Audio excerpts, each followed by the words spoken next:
Point de vue sur Document 2. Première partie. Et voici tout de suite l'actualité des radios francophones publiques avec Sylvie Lamblay de la radio-télévision suisse. Au sommaire de cette nouvelle édition de l'actualité francophone, le vote des Suisses qui secoue le pays et fâche l'Europe. Dimanche dernier, les Suisses ont accepté d'inscrire dans leur constitution un frein à l'immigration de masse, alors que le pays est lié par des accords de libre circulation avec l'Union européenne. Bruxelles a immédiatement averti, pas question de négocier ce principe fondamental. En Suisse, ce vote suscite un climat lourd d'incertitude dans les milieux économiques et ceux de la recherche.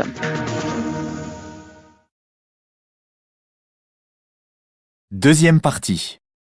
En France, une fois n'est pas coutume, la Suisse faisait la une des grands journaux et ses réactions ont pris toutes les couleurs. Elles vont de la réprobation outragée à la compréhension, voire à la récupération, Annette Ardisson.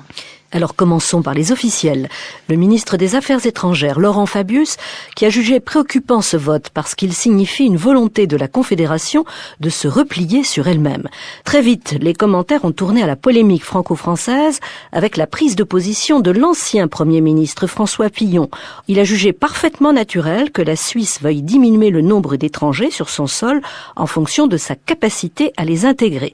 Et sur BFM TV, M. Fillon est allé plus loin en formulant un vœu. Que la France ou l'Europe, les deux peuvent être possibles, adoptent le même système.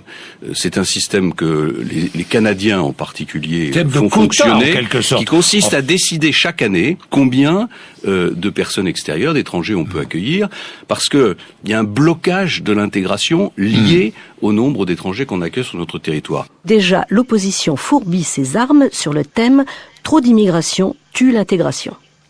En Suisse, depuis le vote de dimanche, on voit se dresser la fameuse barrière de Rösti.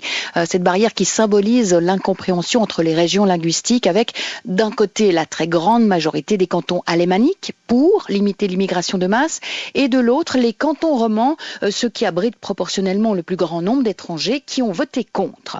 Il faut dire que ça rappelle des souvenirs. Le même fossé avait divisé le pays il y a une vingtaine d'années lorsque la Suisse francophone avait massivement soutenu un rapprochement avec l'Europe contre l'avis majoritaire des germanophones.